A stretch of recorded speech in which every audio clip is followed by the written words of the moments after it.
The advice and opinions expressed by the host of Autism Live and her guests are meant solely as suggestion and should not be in any way construed as child-specific advice. Any choices you make in determining your child's treatment are completely at your own discretion.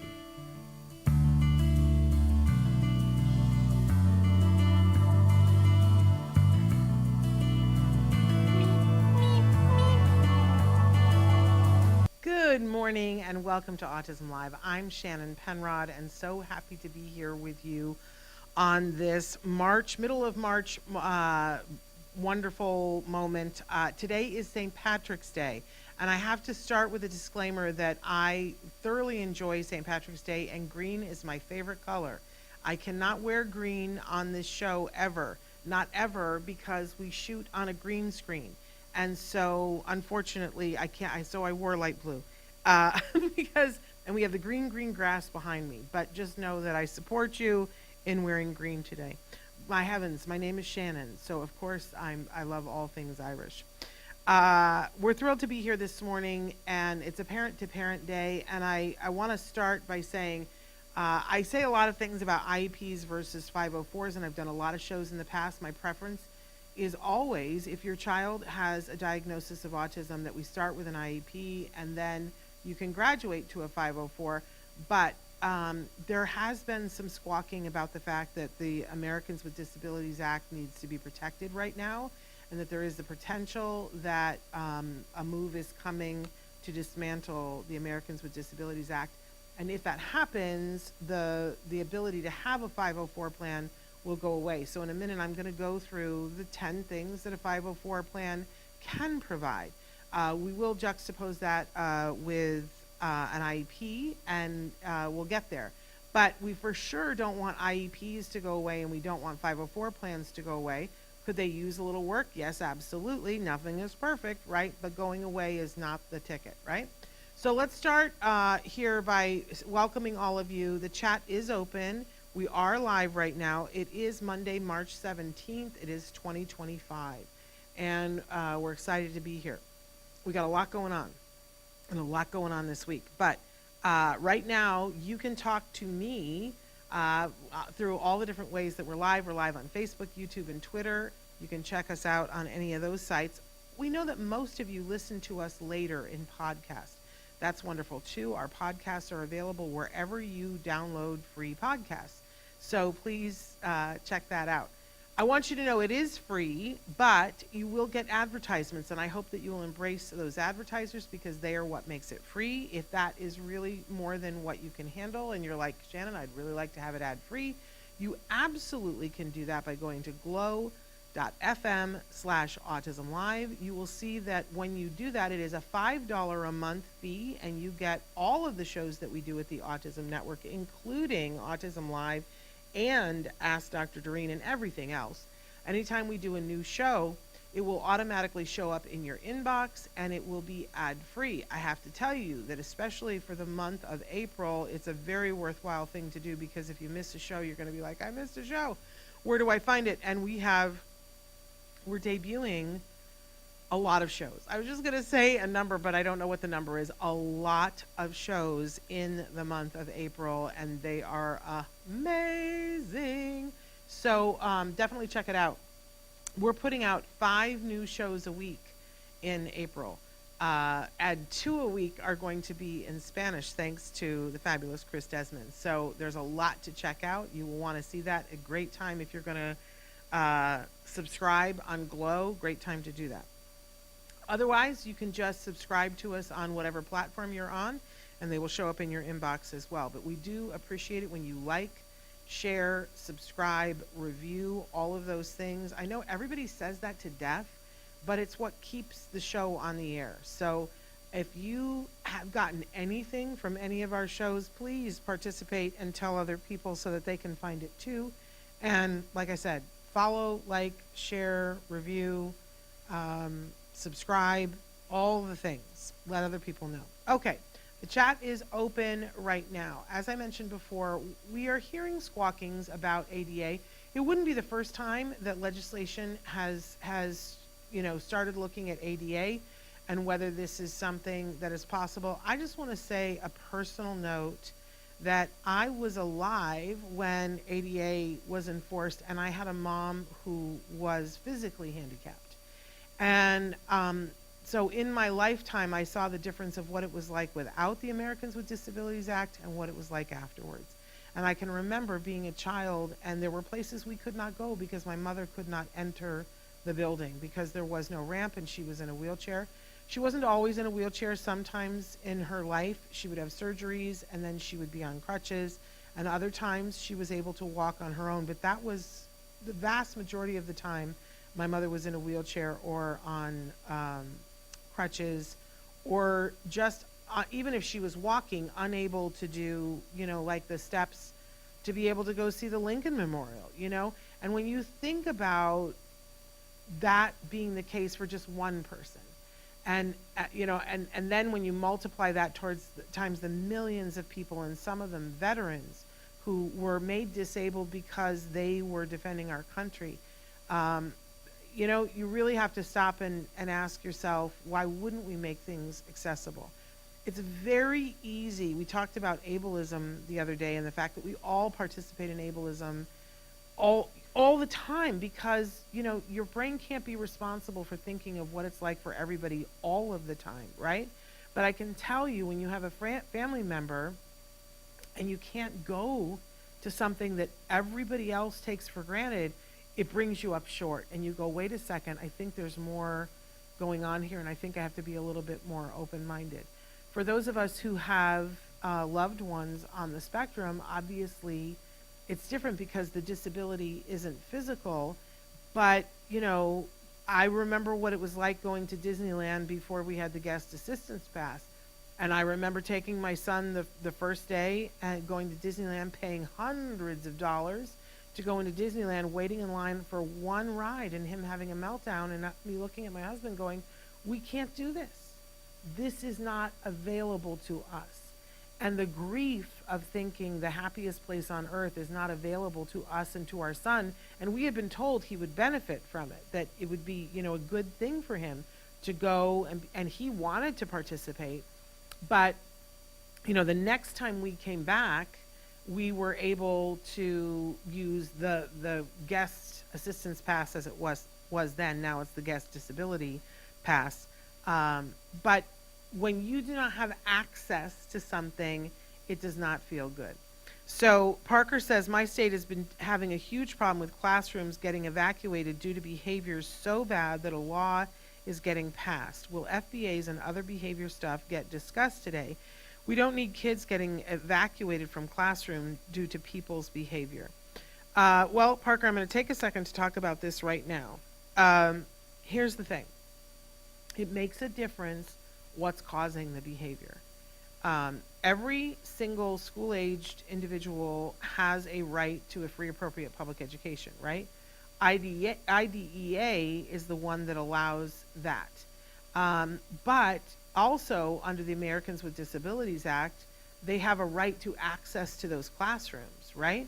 So the question becomes, obviously, if you're having behavior that is so disruptive that you are preventing yourself and others from being able to access the curriculum, then you no longer have access to that room, and they will move you to a more restrictive room. But they cannot do that if they have, there's a checklist. Like, if that individual is behaving that way because of their disability, then they cannot be removed from that classroom. The first question is, have we provided enough support? Now, I've been in some rooms with kiddos who were having such high behavioral issues that having two people with them with pads still resulted in somebody going to the hospital, right? So there are extreme levels of behavior. Now, we would not try, if somebody is having that kind of behavior, we have to keep them safe and we have to keep the others around them safe. But the first question is, have we had enough level of support for them to be successful? And if the behavior is happening because of their disability, that is the law. That is what the law says. Now, I don't know what law they're passing. Are they passing a law to circumvent that? He says, I'll send you the info on the new law. I'd love in an email in the next few days. This needs to be discussed. I would really love to read that. Hi, Rodney. So thrilled that you're here. Okay. So before we talk about the 10 things, let's talk about what your personal beliefs are in terms of the next slide. So this is where we really get to the heart of it. That you see the 3 little boys and they are trying to watch a baseball game. And we always talk about equality, that equality is something, that we all want, right? But the truth is equality means that everybody gets the same. And that's not really, as much as we talk about it, especially in the United States, that's not really what it's about, right? But because if you see, then all 3 of those children are given a box to stand on, but, the one little boy still can't see. And the first little boy didn't need the box to be able to see, right?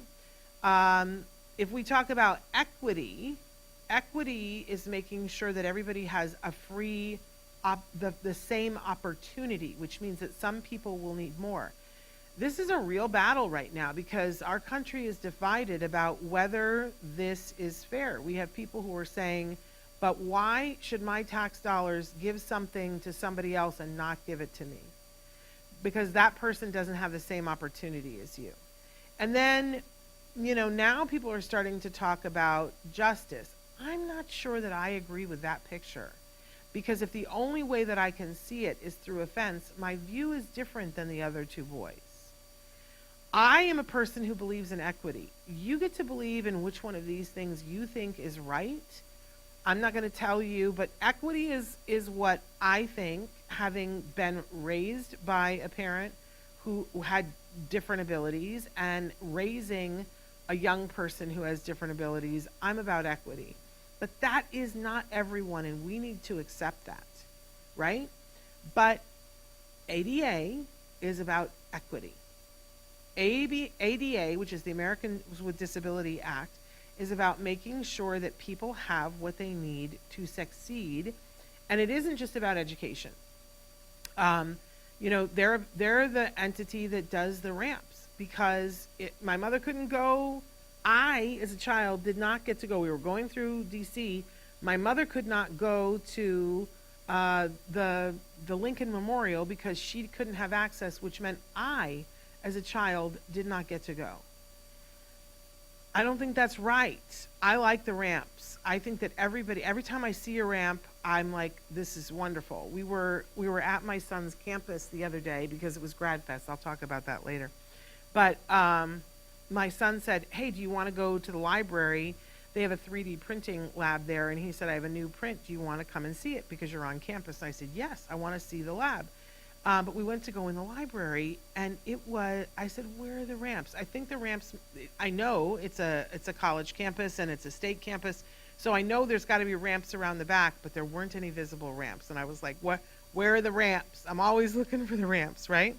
Parker says, without ADA, I wouldn't even be able to go see the movies without being watched like a hawk due to behaviors.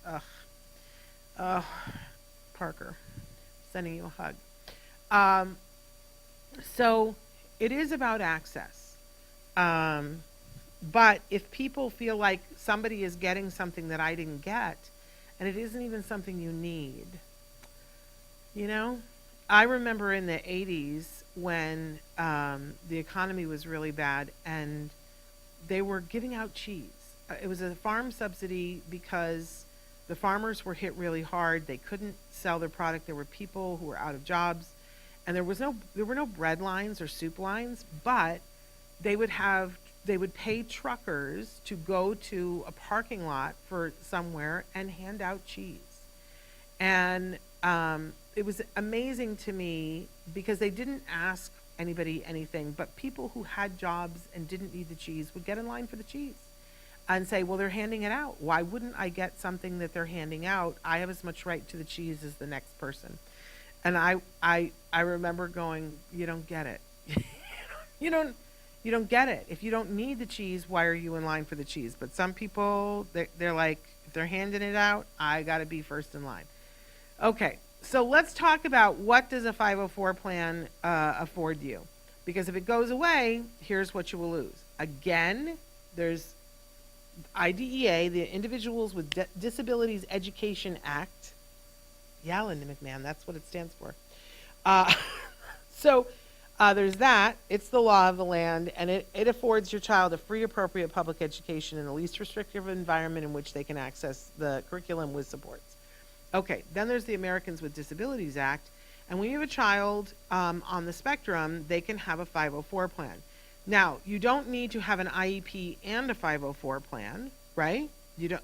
They're, everything that is in a 504 plan is covered by the IEP, but everything in the IEP is not covered in the 504 plan. So if you have a child who is on the spectrum and if they are receiving treatment for that, I always tell families go for the IEP. It has more in it. But as your child gets, to the point where they can do more things, you may no longer need the IEP, and then you transition to the 504. And when your child goes to college, there's a different 504 plan that they use in college. My point is, we don't want to do away with the 504s, and we don't want to do away with the Americans with Disabilities Act. Okay, so I'm going to go through 10 things that it does really quickly, and then we'll go back through them to talk about them. So here is number 1, preferential seating. That's a great thing. Number 2, modified assignments. Fantastic. Number 3, adjusted class schedule. Number 4, extended time on tests and assignments. Number 5, access and use of AAC devices. Number 6, frequent breaks. Number 7, quiet testing location. Number 8, alternative testing methods. Number 9, modified teaching materials. Oh, did we lose 10? Did we lose 9? Did I only do 9? Am I short one? Is that why number 8 was there twice? It's okay. I might only have 8. Okay, let's go back to the beginning and let's work through them. That's how I messed up, Chris. I don't have a 9. Okay, let's go back to the beginning and talk these through. So preferential seating. Now, this is one of the things that ticks people off, right? Because if your child has a right to preferential seating, that means that they get first pick of the seats that are best for them, and it's very easy for somebody else to say, but then my child doesn't have the right to the best seat, right? But why? Why do we offer preferential seating to people with a 504 plan? Well, for instance, it may be, the example that was given me is that sometimes girls come to school and they have a big old ponytail, a big swishy ponytail, and a ponytail feels good, right? And for those of you who've ever had a swishy ponytail, it's kind of fun and you swish it around, and certainly little girls do that. And if a child is sitting directly behind the girl with the swishy ponytail, do they have the ability to focus on their work, or are they going to start to focus on the swishy ponytail? And for some of our kids, they're going to focus on the swishy ponytail, and it's going to prevent them from being able to listen. So we would not put them in the seat behind the girl with the swishy ponytail. We might put them next to her or in front of her. But now you have a parent who says, well, my daughter is the one with the swishy ponytail, and I want her to be in the front of the room. And I'm like, I don't even know what to say to that. When people are that myopic and like, my child, deserves everything that every other child, and I'm like, the problem is your child is going like this with their head. We're not asking her to stop doing that. We're just saying, I don't want my child to sit directly behind her, and my child has a legally binding document that says they get preferential seating. I'm just telling you, it ticks some people off. Okay, let's go on to number 2. Can I tell a brief story about preferential seating too? This is terrible. I've never told this story publicly before, but I used to work in Broadway theater. And there was a very famous star. I think I'm going to refrain from saying the name of the star, but you would know his name. And he's a very celebrated actor. And he had been on Broadway before. He had been off Broadway before, but this was his first play that he was doing on Broadway. Great actor. Great method actor. If you know what that means, it means that, everything has to be just so. and he was a bit of a problem child on this show. But when they go to do the seats for the house at a Broadway show, they have something called house seats, which means that you, if you're a performer in the show, you have between 2 and 4 seats that are your seats. If you, like, let's say your aunt from Indiana comes to visit, and if you're in a sold out show, then she can't come and see the show, except that you get house seats in your contract that allow you to have seats that are yours, and they don't get released until the half hour.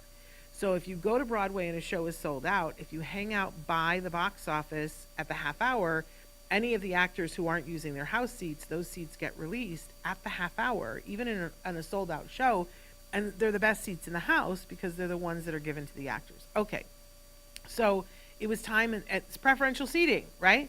It was time for this actor in the contract process to sign, and he wanted to know where his house seats were, and they told him your house seats are back several rows, and he thought they were trying to put one over on him. He was like, no, I want them to be in the first row. And they said, those are not the best seats in this particular theater, and the way the stage is raked, those are not the best seats in the house.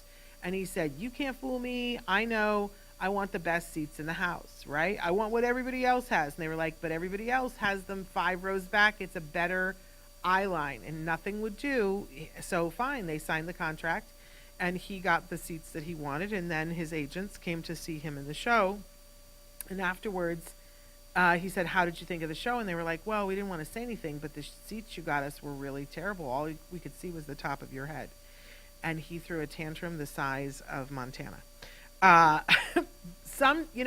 This whole thing about preferential seating, you gotta know what the context is, right? Parker says the cartoon cliche with a tall person in front of a person in the movie theater applies here. Funny, but all too real. It is absolutely. Did you see there was somebody that came to the Oscars that had done her hair, and it was like a wall. She had a wall of hair. I'm not kidding you, like a wall of hair. And I thought, who is going to sit behind her for the Oscars and do this the whole time? People need to think about other people. You know what I'm saying? I have some very tall people in my family, and they like to sit in the back of the theater so that nobody is like having to look around them, because they don't like it when people complain about how tall they are. You know? But thinking about other people. Okay, number 2, I digress. Number 2, modified assignments. Don't you want to know who the actor is now? Maybe I'll say later. Modified assignments. So here's the thing. Your child has a right to, and I see people messing with this all the time in a way that I don't particularly love. I don't like it when a child is mainstreamed and the whole class is working on one thing, but our child is working on something different at a table in the back. It's a worksheet that isn't even about the same topic. That's not what modified assignments is supposed to be. Modified assignments is that, let's say I'm doing an assignment about, crossing the country in pioneer days in a covered wagon. And maybe I am making all of the students write a fake journal for someone who is, on the Oregon Trail. That they pick a character and they have to write what happens to them, and they have to, they have a drop-down list of different things that could happen on the Oregon Trail. And I'm making them write it longhand, and it's got to be 2 pages long. Now, for my friend that has the 504, I want to be working on the same thing, talking about the Oregon Trail, and I want them to be doing a journal, but I'm going to modify the assignment for them.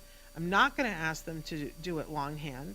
What I might do is cut strips of things that are already printed out and have them arrange it on the board together so that they can make the journal too, but they've had some assistance. But it's the same assignment, they're just getting more support. I really don't like it, and I want to say to anybody who has a child who has modified assignments, if it is not the same topic and it's not getting to the same thing for them to learn, they're not doing it right.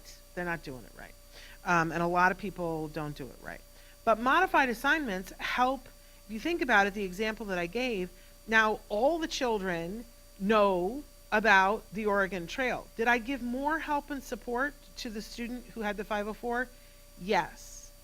And, again, we get some parents who are like, well, why does my child have to work harder than this child?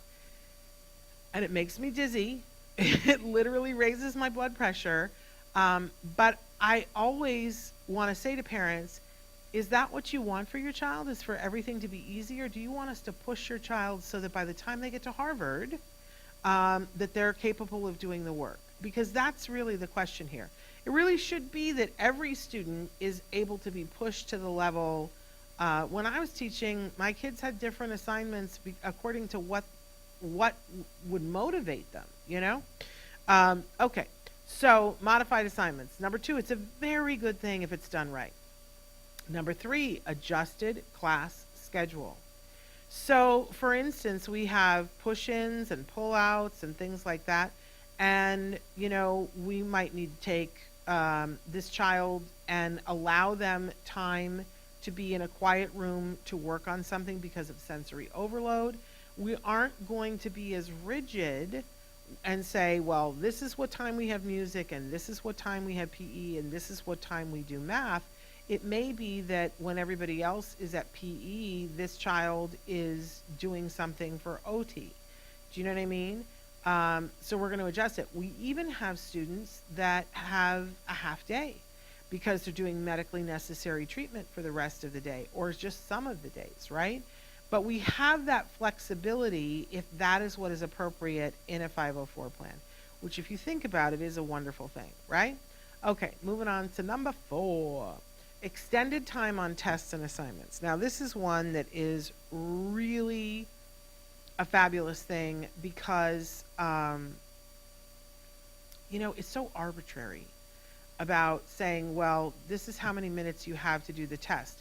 A lot of times, the test is set up and the teacher thinks, okay, well, the class is 55 minutes long, so that's how long everybody has to do the test. And usually a good teacher will think, okay, so I want to make it easy for myself, so I want to grade easy, right, and not have to do fractions. So I don't want to do a 60 question test, because then it doesn't automatically translate that each one is worth 1 point or 2 points, right?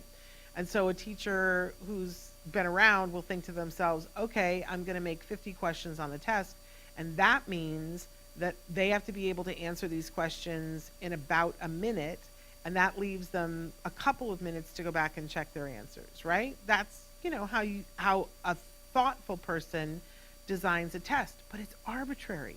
It's so arbitrary because, it's so thinking down the middle. Well, you should be able to do this in 1 minute, but that is not everybody's experience, right? We know that for some of our kids, it takes them longer to write something than it does other kids. We've done the studies on this, right? That it takes them longer to take the notes. So, of course, it may take them longer to think through the answer for the test. But is that what we're testing? Are we testing how quickly they can do it? And sometimes that is the test, right? But most of the time, it is not what we're testing. If what we're testing is, do they have the knowledge to do this? Why wouldn't we give them more time? If that's truly what we're testing, do you know this material? Then for our friends that need more time, it's of no cost to us, really, to give them more time to do it. But again, you get parents who are like, my child had to do it in 55 minutes. Why did your child get 2 full periods? If my child had had 2 full periods, maybe they would have done better. To which I respond, you should go get a 504 plan. Like, if your child is struggling with doing it this fast, you should be having that conversation. But why are you saying that our kids aren't entitled to it? It's an upside down argument. Now, where this really comes into play, if your child is has a documented disability, you can apply for big tests like the AP tests, for the SATs, for the MCATs, for all of those. You can apply for more time, and this tears people's tickets. They're like, the SATs? You're going to give somebody more time on the SATs? Yes. And, I say people have to learn to deal with their feelings, but it's critical for our kids. it is a gatekeeper thing, because if they had to get it done in that amount of time, it would not effectively test what they are capable of doing. And that is why this is there. Now, it also helps, I learned the hard way that everybody always says, oh, grades don't matter. Grades, whenever you go to talk to a teacher because your child's grade is low, they'll always say, it's really not about the grade. I really hate it when teachers say that, because when your child goes to apply for a program afterwards, it's 100% about the grade. It's 100% about the grade. The amount of funding that your child gets to go to college is affected by their grades. The grades do matter. Don't let teachers tell you that they don't matter, right?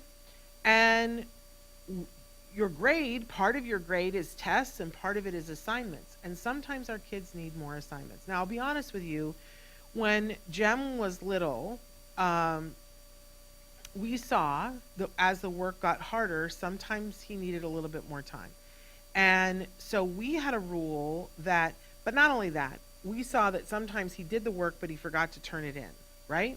So we had a rule that when he was little, second, third, fourth grade, that if he had an assignment that was not turned in, he had the whole semester to turn it in. Sometimes teachers are not as good as other teachers at putting grades and marking things, and we had a couple of teachers that just wasn't their forte. And so it wouldn't be until 2 weeks before the end of the semester that I would find out that there was work he didn't turn in. That was not okay with me. He was going to do all of the work. So I had a deal in his IEP that in the beginning that all work could be turned in at any point and no late charge for it. Later on, we wanted him to teach him about deadlines and that you got to make it. So we moved the goalpost on this over and over and over again. And for a while it was that, he had 2 days from when it was due to turn it in. Then it was, if he needed more time for an assignment, he had to request more time. In high school, this was the case. He had to request more time before it was due. So he couldn't just the day after go, oh, can I have some more time for that? That was too late. He had to request it beforehand. But my son is about to graduate from college, and he doesn't have any of this now, because we worked through this when it was appropriate and took it away when it wasn't. Parker says, I mean a coloring page about Clown in the Circus in history class for modified. I hate that. That's terrible. There's a thing called parking, where you put somebody in a classroom and you give them nonsense worksheets. That's called parking. And it means you're not really educating them. And the Supreme Court has been very clear that that is not appropriate. That is actionable legally. That's just horrible, Parker. And I think some people think, well, the special needs community student won't notice. And Parker, you noticed that you were doing stupid assignments, right? That had nothing to do with anything. Parker wants to know, how would the adjusted school schedule work in the middle high school world, since certain subjects are required credits to graduate? Bio 1, Chem 1 are examples. Great question, Parker. What happens is that in a middle school or even a high school is that you have electives that you can take, right?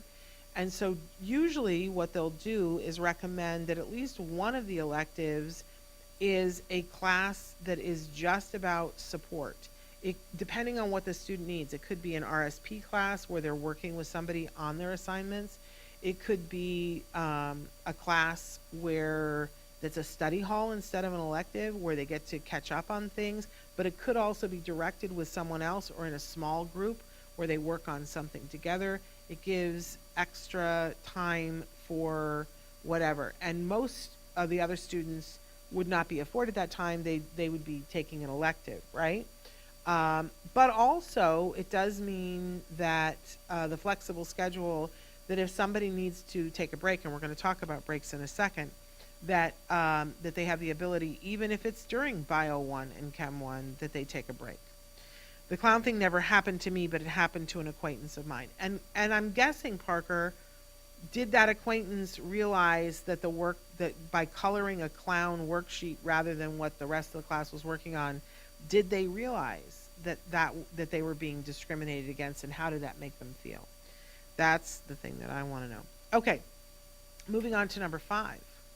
Access and use of AAC devices. This is critical, right? I'm so dismayed that we are at a point, I mean, it's 2025, right? And that we're still having to explain to teachers, if a child is nonverbal, that they need to have access to their AAC device all the time. And we're still having to explain to schools that they need to pay for it. And we're still needing to explain to schools that they cannot take that away for the summer. It's just so basic to me, but we do. We still have to explain this to schools, but it is the law. It is the law. They have to be able to provide it, and they need to be able to have it 24/7, and the school can't take it away in the summer. And the school can't say, well, we're going to put that down while we go do this science experiment. You're asking that person to put their voice away. You would never say to a child, we're going to go do the science experiment, and I'm going to ask you to put your wheelchair away. You wouldn't do that because you would know that that was inappropriate and discriminatory. But for some reason, we have not made that leap with nonverbal and AAC devices. But it is the law of the land that they have access to it, and that they are provided with, if they don't already have AAC devices, and that they're allowed to have access to that 100% of the time. It kind of makes my blood boil, because I do think about, where would my mother have been if they just, if they'd said, no, you can't have a wheelchair, and you can only have it during the school year, and you can't have it when we're doing this. Ooh, I'm fighting words. Okay, let's move on to number 6, frequent breaks. Yeah. Again, I'm always thinking about the things that I've heard, the negative things. People go, well, my child doesn't get a break. The truth is, your child could get a break if your child needed a break and you fought for it and worked for them to have a break. Don't come to me with that. Like, I don't know what your business is, and you shouldn't care what my business is and what my child and what we fought for in our child's 504 and IEPs. If you can fight for frequent breaks for your child upon request, right? Or scheduled, whatever is best for your child. Don't listen to the people who didn't bother to find that out. I have no time for them. Okay, let's go on to number 7. Quiet testing locations. Now, this one is a little bit of a hard thing for me, because your child is absolutely entitled to, whenever there's a test of any kind, state testing, federal testing, just regular math test on a Tuesday. If your child does better in a quiet testing location, you have the right to it. Here's my thing. Our kids are sensory beings, and if they've learned it in one environment, taking them out of that environment to another environment to test them isn't always what's best for our kids. I want you to know that it is allowed, but, pardon me, now I'm going to have the hiccups. It isn't always what's best. I always, on my son's IEP, would say, don't do this. Don't move him. He's used to being in one desk. He's used to the things that are around him. He's used to the noise that is around him. Don't take him and put him in a quiet place where now it's got a clock that goes tick, tick, tick, and he's going to focus on that. Don't do that to him.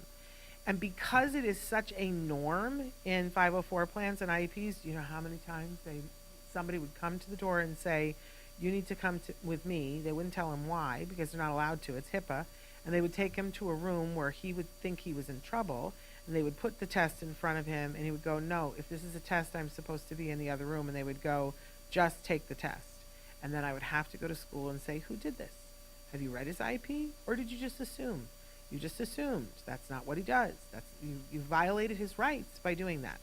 You actually made it harder for him to take this test. And then they would be like, well, but everybody else, I don't care. That's why it's called an individualized education plan, right? But decide for yourself, decide for your child what is best. Parker says they tried putting me in the regular classroom during state testing twice. They learned that wasn't appropriate quick when they saw my standard test scores. Yeah, I mean, it really is an individual. And some kiddos are going to do better in the quiet testing location, and some kiddos are going to do better in the environment in which they learned the stuff. So you have to decide for yourself and for the person that you love what is best. But you have this right. Okay, number 8, alternative testing methods. Um, it's funny because, for instance, for children who are blind, who are entitled to 504s, they might have the questions read to them. For some of our kids, it may be that they are allowed to have math manipulatives that, allow them to, do things when you multiply, and it's kind of like having an abacus, which we're going to talk about in a second.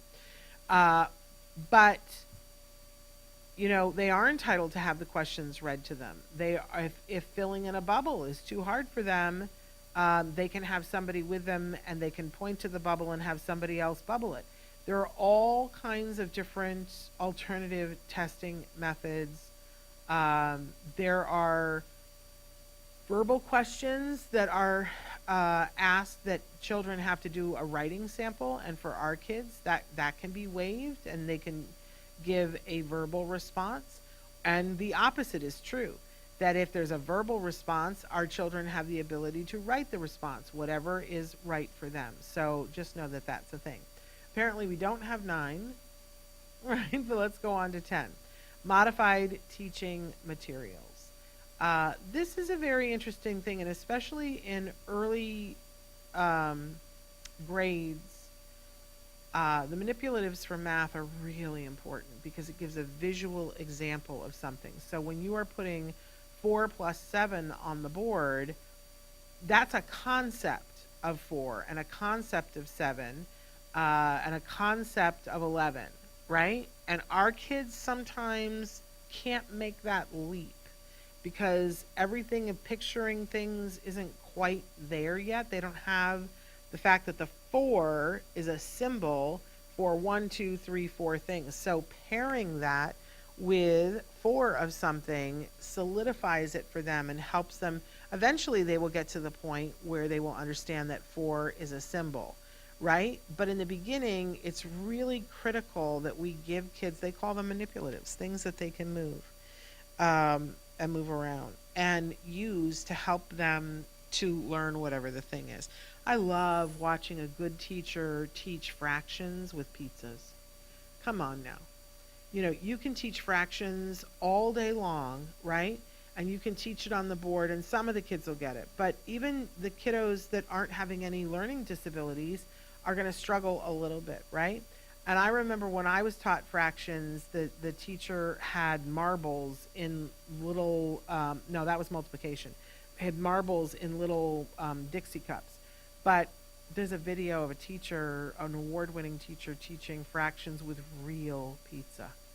So, the kids do all the things, and then she slices and gives out the pizza. And now how much pizza do we have left? I'm telling you, solidify that in all their minds. Parker says, in my state, tests are all on the computer, so this is a huge issue currently. SPED and general ed are both on computer. However, with modified teaching methods, now I will say, Parker, for a lot of our kids, it's easier for them to take a test on a computer. For some kids that like our kids, a lot of them, I'm making generalizations here, have more computer skills, but it isn't everybody.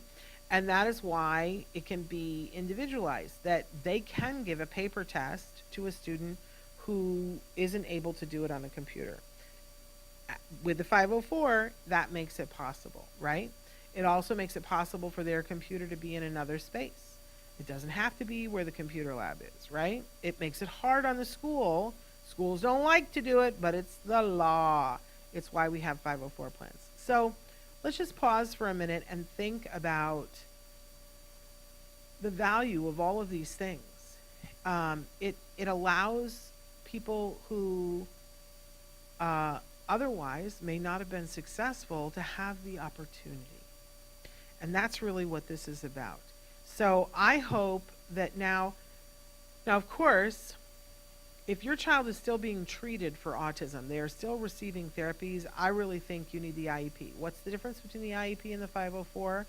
Well, all the things that I just outlined for you in a 504, you also have the potential of in the IEP, but then you get the potential of more services, like a one-to-one aid, like a 4-to-1 aid, like having speech services and OT and all of these other things. If you need services, you for sure need an IEP. And if your child is still receiving treatment, I think you need the IEP. And I would hang on to the IEP. I would put one service in to hang on to it until you're 100%. My advice, which was given to me by a lawyer, is keep the IEP until your child has not used it for a full calendar year. And then move to a 504. I know a lot of people who go from an IEP and let their IEP go and go to nothing, and I'm like, ooh, you live in dangerous land, especially if your child is not yet in high school. Once your child is in high school, the next transition that they're going to make is either to life or to college. And your IEP and your 504 really, truly are not going to be that helpful. You're going to have to start over. If your child needs a 504 in college, people used to tell me, oh, it'll transfer. I think, the new people will look at the old 504, but it doesn't transfer. You have to go through a whole other process to get the 504 in college. This is what I'm told. We didn't have to do that. But I feel very strongly that for this and so many other reasons, we should not let the Americans with Disabilities Act go. Has it been expensive for people? Yes. Let me tell you a quick story. There are exceptions. There are buildings that have historical significance that they lobby and say, we don't want to be held to the ADA standards because we don't want to put in a ramp and we can't afford to put in an elevator. So a few years ago when I was doing my one-woman show, the Autism Monologues, we had the opportunity to tour the show up in the Pacific Northwest, like Seattle and Portland and places like that. And I don't remember off the top of my head what city we were in, but we had arranged for theaters before we went up there. And, we were having to pick theaters online, and there was this one theater that was this old theater that really, I was so excited to see it. I love an old theater. It was like an old vaudeville house, right? So fun, the history of it. But we get there, it didn't occur to me to ask, is it ADA compliant? Because my assumption is that everything is, and I forget that people apply for and are granted exemptions. And this particular theater, we'd already paid, and we couldn't get out of the contract. It wasn't ADA compliant. And we had a young woman who wanted to come see the show who was in a wheelchair. She couldn't come. And this is a grown woman. And we said, you never have anybody in a wheelchair? Come on, there's got to be. And they said, oh, if people want to carry her, it was like 5 flights of stairs. And I remember going to her and saying, here is all we have. And she was like, that would be so humiliating for me. It would take 2 to 3 men to carry me up, and they'll be grunting, and I can't do that. And I was so heart sick about that, especially because of my upbringing. And I said, I'll do the show for you, anywhere. I'll do it in your living room. I will. And she was like, no. And she was a little bit miffed with me that I was going to go on with the performance. And I think back on it, and I wish, it wasn't my money, and we had spent it already on the theater. But it still feels bad. This is why we have ramps. This is why it's important. And yeah, it doesn't cost money, yes. But if you're okay with saying, I'm okay with a whole bunch of people not being able to do that, I don't know what I have for you. And I know I'm preaching to the choir here, because I know you guys aren't okay with that, because your children are already missing out on a whole bunch of things for various and sundry reasons, right? We're not about having people not participate. That's not what our community is. So we need to speak up, and we need to defend the things that help our kids. And I will tell you that there's a lot of squawk right now, because in Project 2025, it does outline disbanding of the Americans with Disabilities Act, because the rationale is that it feels that it discriminates against businesses, because if you have to spend the money to be ADA compliant, it's out of your budget, right? And there are several steps outlined in Project 2025 to get to the point where you do away with the Americans Disability Act, and we're already on like step 2, where the government is already saying that we're not in support, well, not we, they are not in support of the diversity, equity, and inclusion, which I hope everybody realizes means that our kids getting jobs is just going to be that much harder, and our kids being included is just going to be that much harder, and it is part of the steps before ADA gets called into question. So I hope you'll defend it. I hope you will with all your hearts, and that you'll know what it is that you're defending, because even though I encourage you to start with the IEP, at some point your child may very well need the 504, but I guarantee you they will need something in the Americans with Disabilities Act in their lifetime, and probably a lot of things. Now, I promised I was going to talk a little bit about Grad Fest, so I'm going to cry. Last week, at my son's college, every year they have this thing called Grad Fest, and it's the 2 days when parents come to town, and everybody heads over to the campus bookstore, and they have all of the things for graduation there so that you can buy everything ahead of time, because it's almost exactly 2 months to the date before graduation. And I think a lot of parents are like me. I don't want surprises the week of graduation. I want to know what's going on, and I want to get everything. So I had by accident visited the bookstore last year during Grad Fest, and my son was a junior, and I was like, oh, I'm coming back when he's a senior, and we were invited, and oh my gosh, it was a million gazillion people. I don't like to be in huge crowds and be pressed up against people, and it was so that didn't matter. It was important for my husband and I to be there with our son. He got fitted for his cap and gown. He got to take some pictures in his cap and gown. We ordered all the accoutrement that he needed for the thing, including he gets a sash, and he's got cords, and it's a whole big thing. We ordered and got to purchase the diploma frame, and it was a very big deal. At one point, when he was taking his graduation pictures, and we had to watch from afar, because they had him lined up, it's like a puppy mill, and they were just getting the pictures taken, and they had all these signs that they could hold up, and at one point he held up the "Thanks Mom" sign, and then he turned it over and it was "Thanks Dad," and I can't wait to see these pictures. And I got emotional. I got really emotional. And I started to cry, and my husband was like, oh, I knew it was going to happen, But then I got it together, and my son came over. He's like, you're okay? I said, yes. So we went, and there were all these stations. You had to go from one station to the next. So we went to the next station, where you had to order all the stuff, and let me tell you, it was expensive. Didn't matter. And we're pressed in against people, and we're ordering, and you really could only have one person at the console ordering, so I was standing a little ways away, and I'm paying, but there's some things where he has to make the decision, and he's like, are you okay if I get this? It's going to cost this much, and I'm like, yes.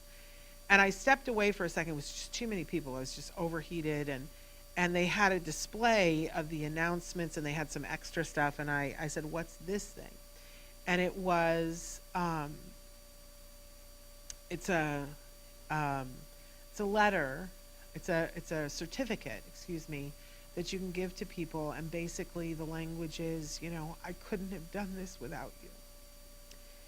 And the graduate gives it to people that are important. Well, I can tell you, obviously, he's giving one to Dr. Grampichet, don't tell her. But when I thought about how many people it took for my son to be there, I just started to sob. And I mean, I didn't just sob. I like cried, and it was crocodile tears. They were coming straight out. And I walked away. The woman was in mid-sentence, and I said, I can't. And I walked away. I walked over to my husband, and he just like put my head on his chest. And then I started to just like literally wail. It was like wild animal noises were coming out of me, and I just couldn't stop crying. And of course, now people are looking, going, "What's her problem?" And in that moment, I realized, yeah, because they don't know. They don't know everything that we had to do to get to the point where he is at. There's very few people in the world that know, but I know you guys know. And so I wanted to share with you this amazing moment that I wrote a letter to the folks at some of the folks at Card that night, and I said, this was so amazing. And this is an amazing event for everybody. Not everybody gets this in life, where your son is, or daughter or child is graduating from college. That's not everybody's path, right? But especially for a parent whose child was diagnosed with autism, and they told me, that's just not even going to be possible, right? That we are there with this impossible moment. And I realized we're also there in this impossible moment without an asterisk. That he has had nothing extra for this entire journey for college. Nothing. He's done it by everybody else's rules. There is absolutely no asterisk for it. And I didn't know that was possible. I didn't know at all. But there we are. So I wanted to share that with you because I know it's not everybody's story, but I want you to know it can happen. But it took a whole lot of people. It took a lot of people. I mean, first and foremost, my son worked harder than anybody I've ever met. And my husband and I worked hard, and it was hard, and it just about leveled us. And there were lots of things financially that we didn't get to do. We don't own a house, and I don't know that we ever will. I'll be honest with you. But if somebody said you could have a house or you could have your son be able to have the rest of his life, I know what I would have picked. I would have picked exactly what I did pick, right? But it wasn't just us. And I need to always say that. People are like, oh, well, but you're the ones. No. He worked hard, we worked hard, but we also had a team of people who believed in us and believed in him. I'm going to forever be grateful to all of those individuals, but most especially I'm grateful to Card because we could not have done what we've done without them. So I just wanted to say that. I hope that you find your Card in life and that you are able to have a team of people. I love at the old Card corporate headquarters, they had, when you walked in, when you got off the elevator, in the lobby, it said on the wall, it said, welcome to a community of people who have decided that easy will no longer suffice. Yeah. And that's how I knew we were home, because we weren't going to take the easy way. Years ago, we went on a retreat, and one of the first behavioral therapist, technician, whatever you want to call them, that came to our door, who really was our autism whisperer, Peter Farrig. He's the one that does the voiceover in our opening. He happened to be there, and I was there, and they were doing these silly things where you had to climb a telephone pole and walk across a wire, or jump off, like just silly stuff that I'm like, why are we doing this? And Peter was kind of in the same mode too, but there was one where you had to do it with a partner, where you had to climb a pole, a telephone pole, way high, and then there were two wires, a high wire and a low wire, and you and a partner had to hold onto the wire with your feet on the bottom wire and hand over hand make it to the other side and then jump off. No, I don't want to do that. Thank you. Anyway, thank you. And somebody was like really challenging Peter and I to do it together. And I said, I don't want to do that. It looks way too hard. And he turned to me and he said, well, we never took that attitude with Jem, did we? And then we both started crying. We went, okay, whatever. Give us the harnesses. We climbed the pole. Just like in real life, he helped me across the wire. And then we jumped off.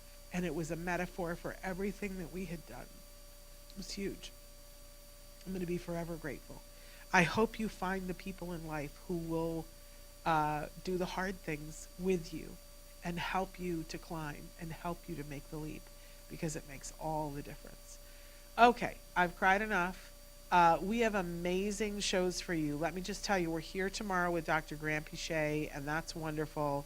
I can't even tell you because it's a surprise. Afterwards, we're filming a huge show that I think you're going to want to watch that will debut in April. Now, on Wednesday, so often on this show, I've talked about a dear friend of mine that is a good college friend, and she was my roommate for a while. Uh, just a light on this planet.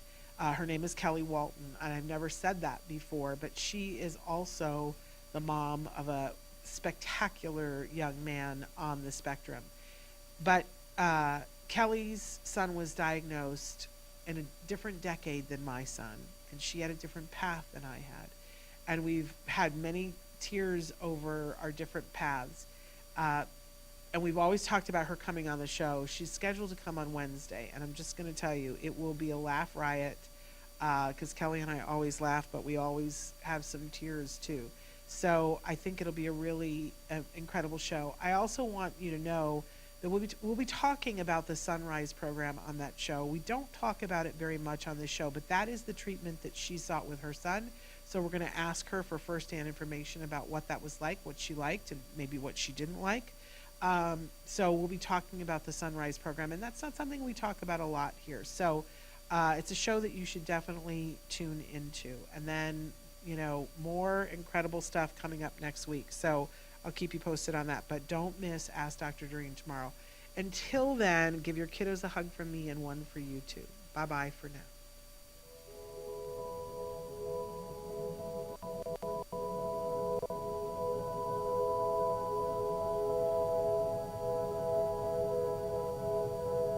If you found anything helpful in this video, please give us a like. In fact, make sure that you smash that subscribe button on YouTube and give us a like on Facebook.